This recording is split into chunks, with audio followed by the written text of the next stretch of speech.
Good afternoon, good people, or good evening, good people. There's a lot going on in the news. There's a whole lot happening. Like I said, they still bombing Beirut like crazy. Israel is still hitting Beirut. But, however, I got an alert on Telegram that said that the city of Haifa, um, got hit with some missiles that weren't intercepted. So I guess I got to go back and follow and see, how much damage was done with that. But they haven't buried Hassan Nasrallah's body.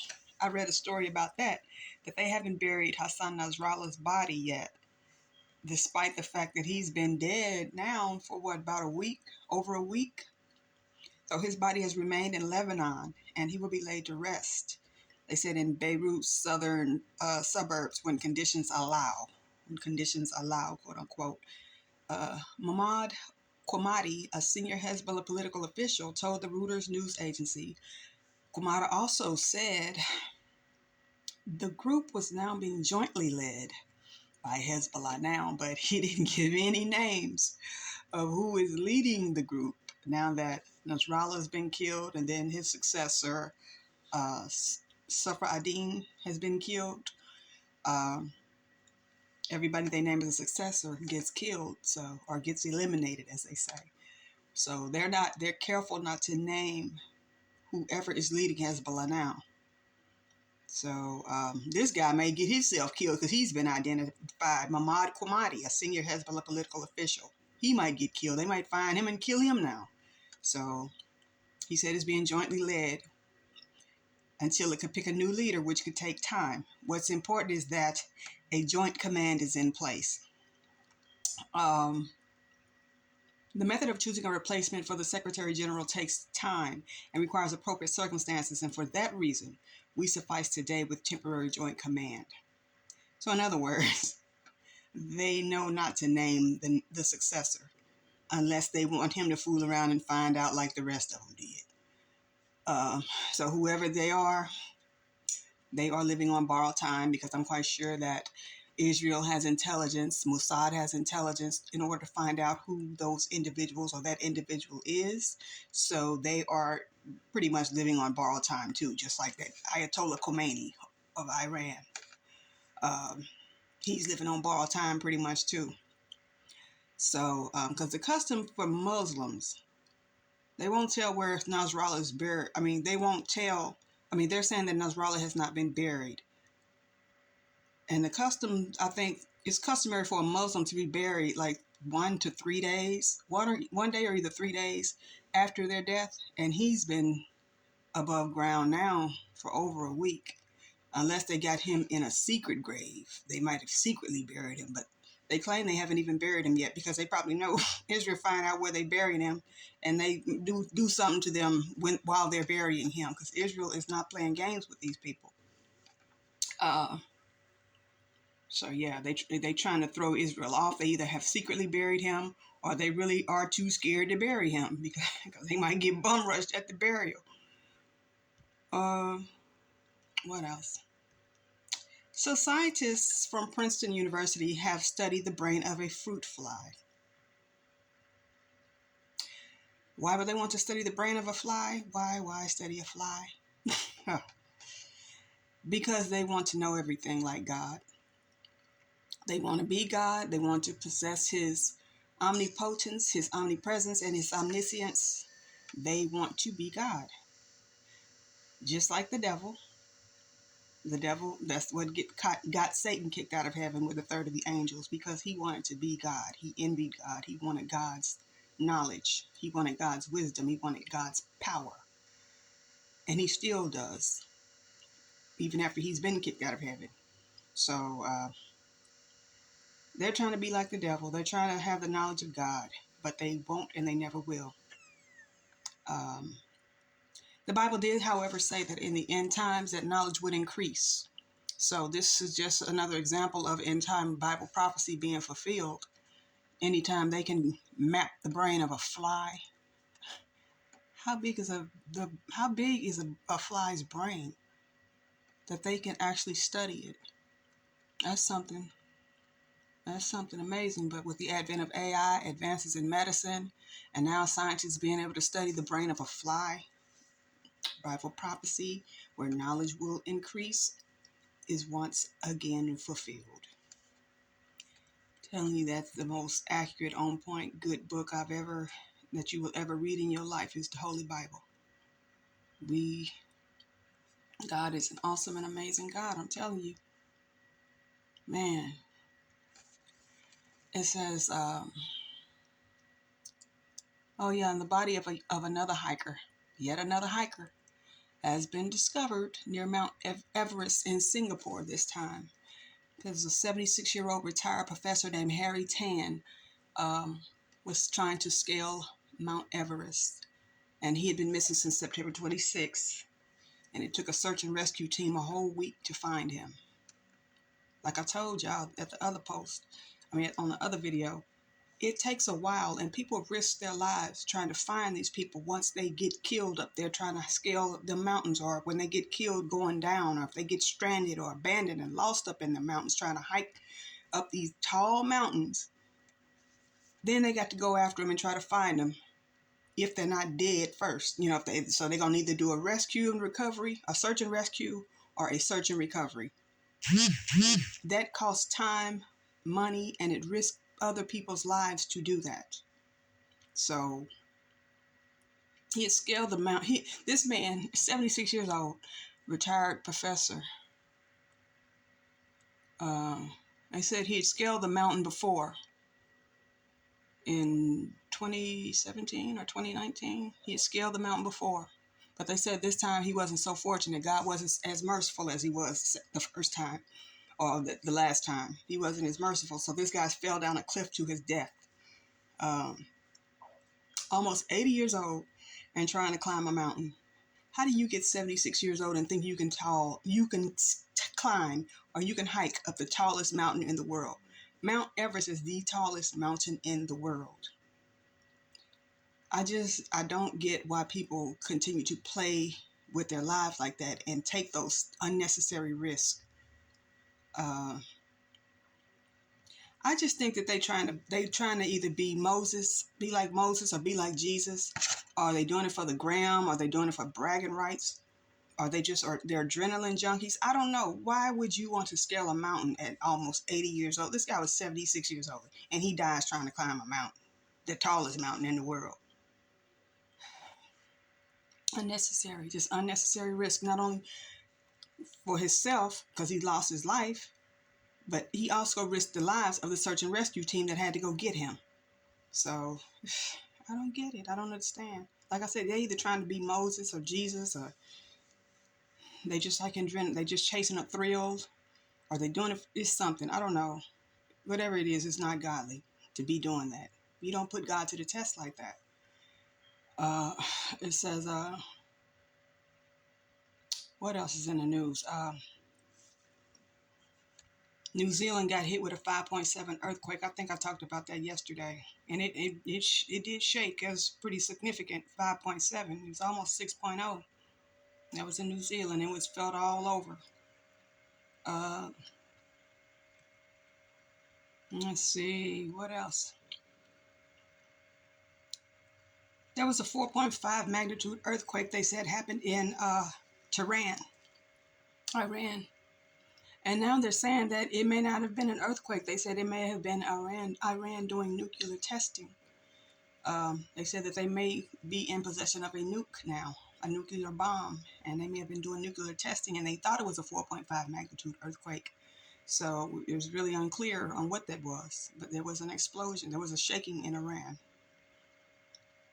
So I look for Israel to try to, if Israel thinks that they're trying to develop a nuke, or they have a nuke, Israel is going to tear them up. Israel is going to destroy them. What else? In the meantime, Hurricane Milton is forming rapidly, and it's rapidly intensifying about 800 miles outside of Florida. And they said this one is going to be a major hurricane too, like they said Helene was, and they predicted that. They predicted Helene a few days before it landed, that it was going to be a major four, like a category four hurricane. And I think they're saying that Milton, almost no, I know they're saying that Milton is going to be a category 4 too if it doesn't weaken.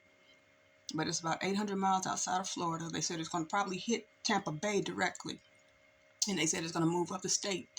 So they got evacuation orders underway right now because they said it's going to make landfall on Wednesday. So yeah, looks like the states is about to get hit yet again with another category 4 hurricane. Uh, there was an earthquake in Los Angeles earlier today. It was a 4.0 magnitude earthquake. It shook the ground and it was felt, but it did not cause any fatalities or damage, fortunately. It was near Ontario, near the Ontario airport, and it was a shaking. They felt it, but there was nothing. It didn't do anything, thank God. But yeah, there was another earthquake in California. And last but not least, Elon Musk decided to pop out this close to the election, because it's less than 30 days now to the election. So Elon Musk decided to hit the campaign trail with Donald Trump in Butler, Pennsylvania. Pennsylvania is a battleground state, I think. It's a swing state. It's a battleground state. So they pulled this publicity stunt at the site of Trump's first assassination attempt, where he got nicked in the ear with an AK-47 and survived, like the Bible said the Antichrist would. But anyway, these two, I guess they went on the Sons of Perdition tour. This is the Sons of Perdition leg tour. The man of lawlessness, son of the second son of perdition, pops up with, it helps him out, stomping for him. And I guess this publicity stunt was an attempt to gain sympathy and paint Trump as some type of hero or savior or something who survived. He beat death. He survived death. And while Joe Biden is tripping on stairs, they making fun of old Joe, so whatever. Elon came dressed in all black like the Omen with a black MAGA hat and a t-shirt that read Occupy Mars. So you can occupy Mars. Go ahead. Go on and move to Mars. How you going to get there in one of your SpaceX aircrafts? If you make it, good riddance. We won't miss you down here. But yeah, that's where it's at. So I guess he decided he was going to pull a Oprah and try to stomp for Trump on the campaign trail, whatever. They think they influence me that much. He's going to pull that much weight, I guess. Him and Oprah, they're so full of themselves, I guess. I don't know. Maybe if a few fools might follow behind them and vote for Trump. I don't know. But, all right. But that's about it. That's the only thing that's going on so far that I've checked. Anything else happens, I will be back on. But until then, stay prayed up. Get saved if you haven't already. You don't have much time. Let's all pray for each other. Pray for our loved ones. If our loved ones, we got people out here that ain't saved. Pray and ask the Lord to save them. And that's the only thing we can do. It's just, keep showing them these things that the Bible has said was going to happen. We have to keep showing them, keep hitting them with hardcore facts, hardcore truth, and use the Bible as a reference so that they won't say, oh, they just saying it, and it's a coincidence. All these things happening the way the scriptures, the Holy Scriptures said they're going to happen. These are not coincidences. These are not freaks of nature. These are not flukes. This is accurate Bible prophecy. And we know, all of us who know that we know Jesus is on his way back here. And we know what's going to happen if you get caught out here and you're not saved when he does come back. So that's all we can do. We're just trying to tell you, we're trying to warn you, to let you know, get ready, be prepared, because our Lord and Savior Jesus Christ is coming back here. So, amen. We want him to come back. So we can be up out of this joint. And we want y'all to come with us if you ain't saved. We want y'all to get saved and come with us. All right, so, okay, y'all, I'll be back if anything else pops up. Peace. God bless. Always. Tonight, Florida residents are bracing for what could be another major hurricane. Evacuation orders have already been issued. Milton formed late today, on track to be the second named storm to hit the Sunshine State in as many weeks. Residents are filling sandbags ahead of what's expected to be Milton's powerful storm surge when it comes ashore in a matter of days. Residents are also stocking up when it comes to essential supplies. Some shelves in Central Florida are already bare. Milton is expected to strengthen in the warm waters of the Gulf and impact the entire state. All of this as the death toll is rising from Hurricane Helene. At least 230 people are confirmed dead. More than 170 are still missing. And tonight, President Biden announced he is sending another 500 active duty troops to North Carolina, joining the thousands already in the storm zone. Our weather team is standing by with the forecast, but ABC's Morgan Norwood leads us off from North Carolina. Tonight, crews in Florida racing to clear debris from Hurricane Helene as they brace for yet another hurricane set to hit this week. We know that it's headed straight towards Florida. We have a lot of people in Florida already helping to support the response and the recovery from Hurricane Helene, but also previous storms in Florida. So we're working with the state EOC to understand what their requirements are going to be so we can have those in place before it makes landfall. Residents filling up sandbags saying they're closely following Hurricane Milton set to hit on Wednesday. You have today and Monday to be able to prepare and to be able to take whatever actions that you deem appropriate. And the death toll from Helene still rising. At least 230 confirmed dead. More than 170 people still missing.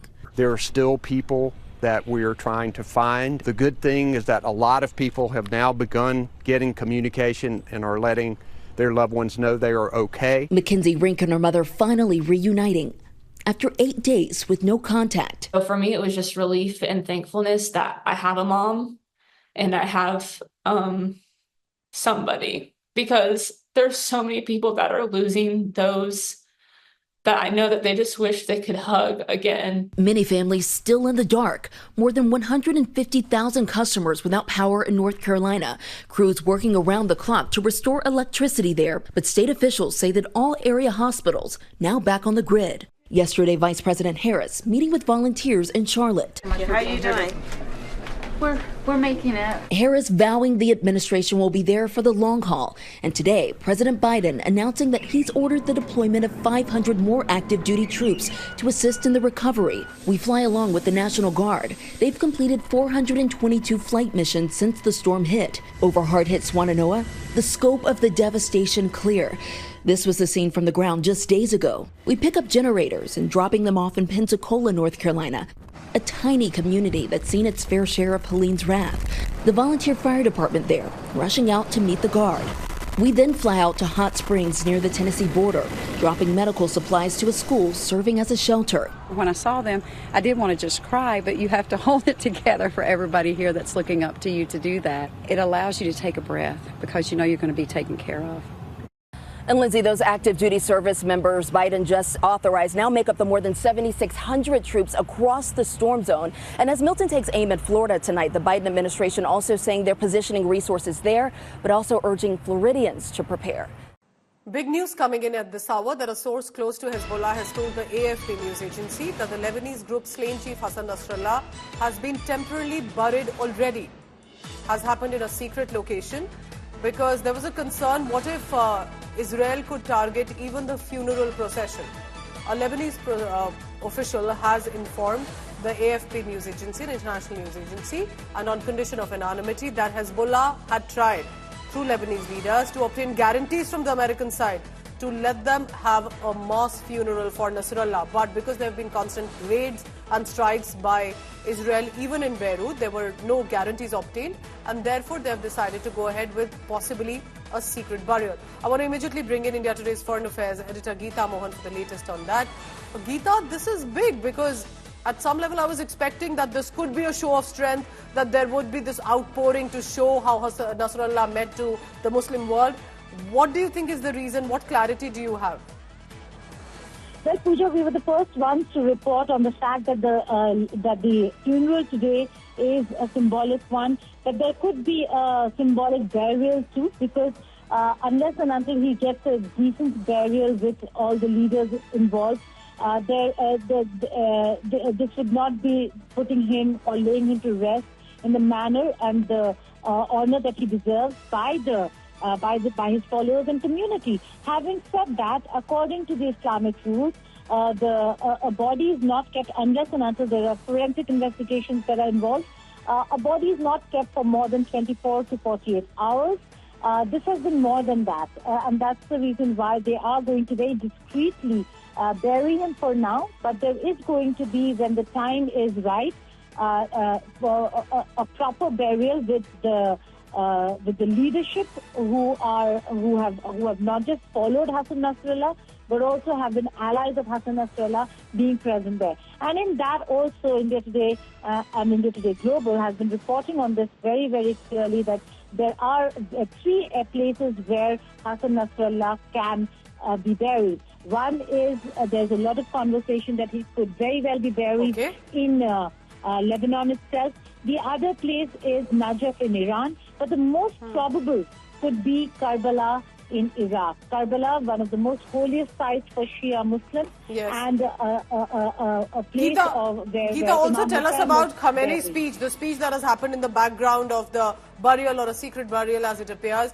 What should be the key takeaways that we have from what Ali Khamenei said about Hassan Nasrallah? Well, one is that he is a revered leader.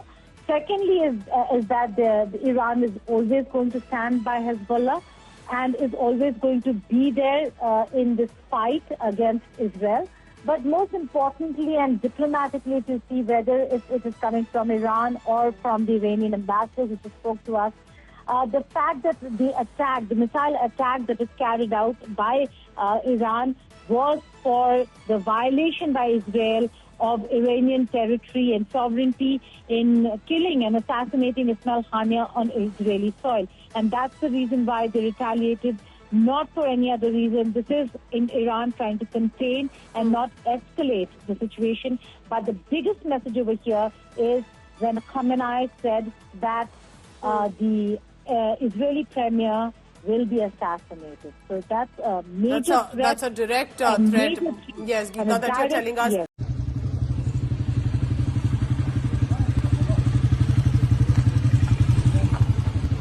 بیاین کنار یا خدا بیاین کنار بیاین آقا بیاین این طرف چیزی نیست خانم نترسید چیزی نیست A magnitude 4.4 earthquake struck near Aradan Semnan, Iran.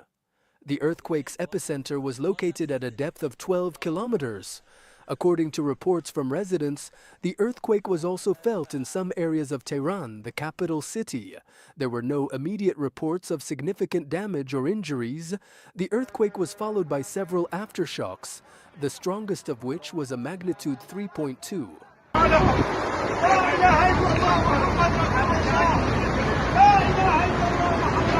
حرکت نکن خانم فعلا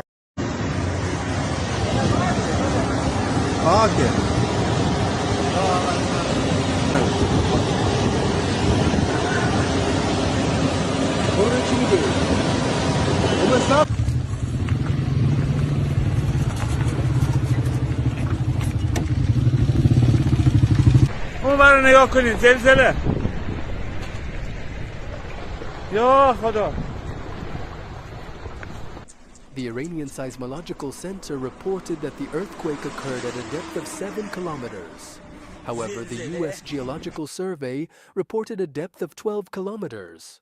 The earthquake was felt in several cities and towns in the region, including Semnan, Damgan, and Garmsar. There were no reports of major damage or injuries. The earthquake was also felt in some areas of Tehran, the capital city. However, there were no reports of significant damage or injuries.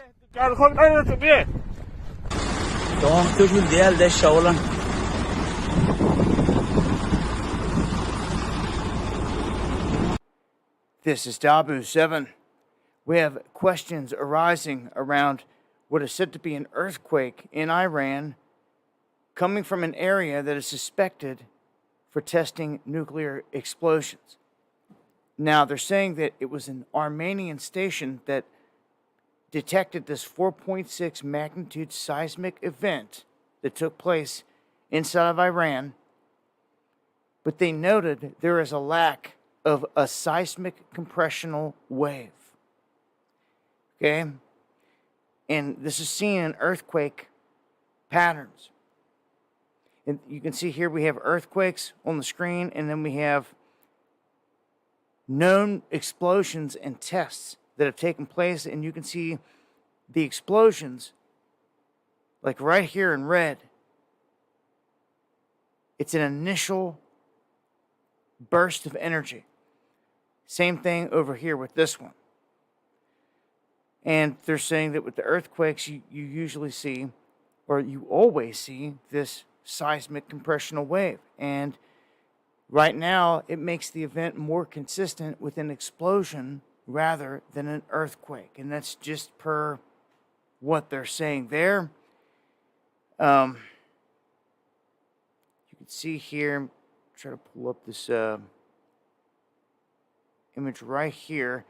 This is showing you in a little bit more detail what it looks like. You've got the initial burst of energy, and then it just fades out, like we see with the explosions in Pakistan, North Korea, India. We go over here and we look at the maps. You can see Iran has 2 shallow quakes registered. This top one near Tehran is what we want to look at, near Semnan.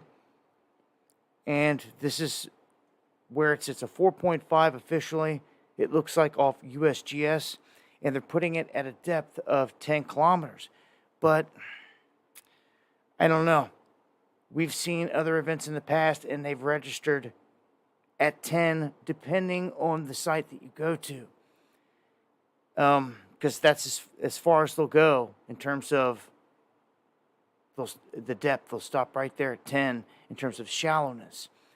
But the signature, they say, is there, but where they hit, was there some kind of explosion underground at a base or at a facility that Israel triggered or something? Those questions have arisen as well, but we haven't seen any calamity or chaos coming out of Iran today, so we don't think that was the case. But it could be anything at this point. We'll keep an eye on it. Wanted to shed some light on it, share some of this information that we have on it. I'll continue to update as I get more info. Make sure to follow me over on X. Hit that subscribe button and join me for the live streams Monday, Wednesday, and Friday, 9 p.m. Eastern, right here, Dabu77. Much love. We do begin with breaking news. Did you feel it? A magnitude 4.0 earthquake. Andy was just talking about that, rattling the IE early this morning around 3:41. The epicenter was just south of Highway 60 near the Ontario International Airport at a depth of 3 miles. It woke up residents and shook homes, like my very own parents texting me at around that time. I'm like, what's going on? That reports of damage, no reports of damage or injuries, so that's good news there. A 76-year-old Singaporean man named Harry Tan has gone missing on Mount Everest, prompting ongoing search and rescue operations. According to reports from the Straits Times, Mr. Tan was last seen near Kongma Pass in Nepal, a notoriously challenging area on the Three Passes trek. This pass sits at an altitude of 5,550 meters and spans a distance of 10.62 kilometers, making it one of the most difficult sections for trekkers. Mr. Tan is not a novice in this region. He successfully trekked to the Everest Base Camp back in 2019, where he uniquely combined his passion for golfing with his trekking experience by carrying a golf club and even teed off at various points above 5,000 meters. This unusual blend of interests showcases his adventurous spirit and determination.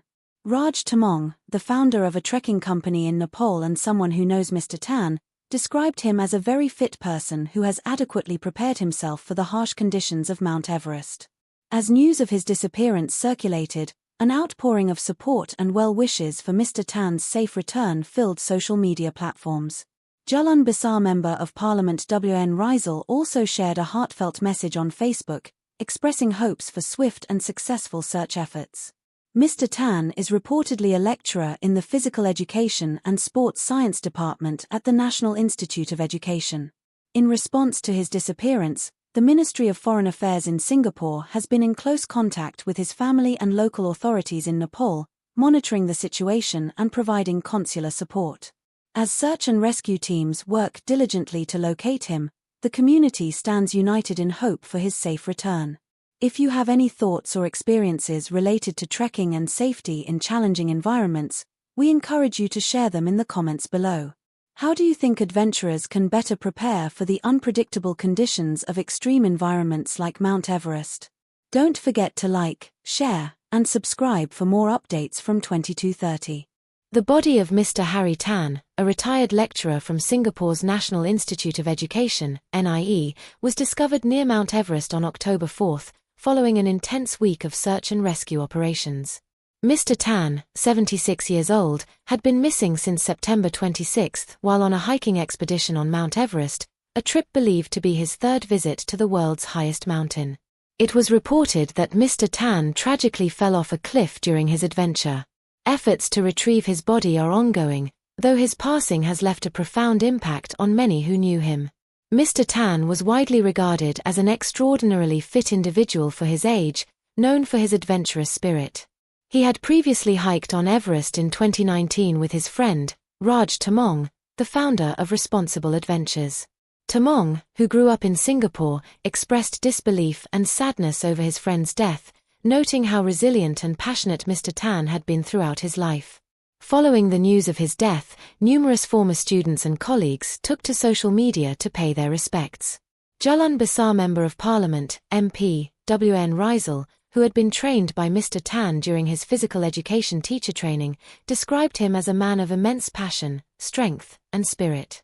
MP W.N. Rizal, along with many others, acknowledged the lasting impact that Mr. Tan had on countless students throughout his career. Former students reflected on the guidance and inspiration Mr. Tan had given them over the years, with one writing, "You have been a teacher I have always wanted to be. Till we meet again, great teacher Harry Tan, sir."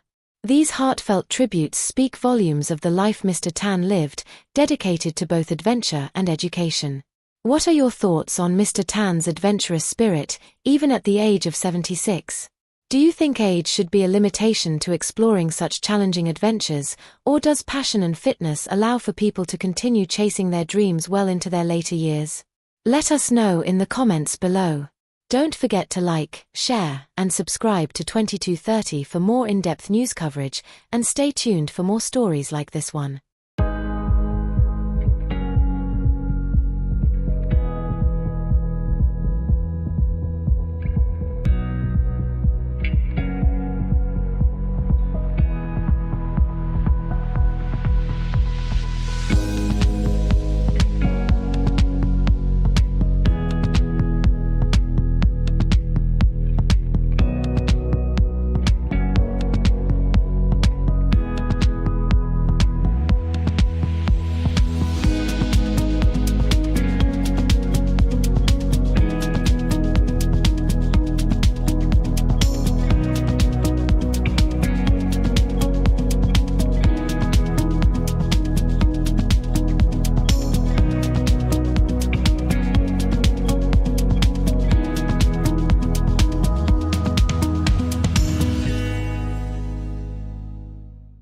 To the US, and Donald Trump's returned to the site in Butler, Pennsylvania, where he survived an assassination attempt in July. Addressing crowds of cheering supporters from behind bulletproof glass, the Republican presidential candidate described the suspected assassin as a vicious monster who unleashed evil. He also appeared on stage with the tech billionaire Elon Musk. Will Grant was at the rally.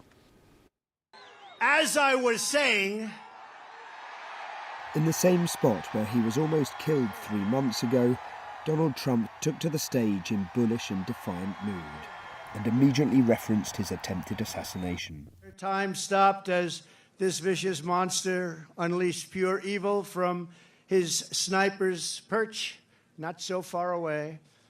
But by the hand of providence and the grace of God, That villain did not succeed in his... Memories of that day remain fresh in Butler. Firing from just 150 metres away came close to killing the former president, grazing his ear. As he was taken bloodied from the stage, he urged the crowd to fight. One man was killed that day, former Fire Chief Corey Campertor, his helmet and uniform on display and his grieving family in attendance for a minute's silence in his honour. This time, amid much tighter security and from behind bulletproof glass, Mr. Trump repeated his calls for his supporters to secure his victory in Pennsylvania in November, and he called his most high-profile backer, tech billionaire Elon Musk, who endorsed him soon after the shooting, onto the stage in Butler. Take over, Elijah! In the immediate aftermath of the assassination attempt, Donald Trump received a notable bump in the polls. By returning to Butler, he hopes to project an image of fearlessness and bolster his support with less than a month to go until voting day. Butler is staunchly pro-Trump country and now synonymous with a presidential shooting. But some supporters see the hand of history, even divine intervention, in his brush with death. It just felt obligated to come. I felt like it was like a historic moment, kind of like an Abraham Lincoln type situation. In my opinion, God has saved his life twice now, and with God on his side, nobody can beat him. This race remains on a knife edge, with Kamala Harris also working the swing states hard with just weeks to go. And the people of Butler know their town could still influence this election via the ballot box rather than the gun. Will Grant, BBC News in Butler, Pennsylvania. Less than a month to go until polling day in the US.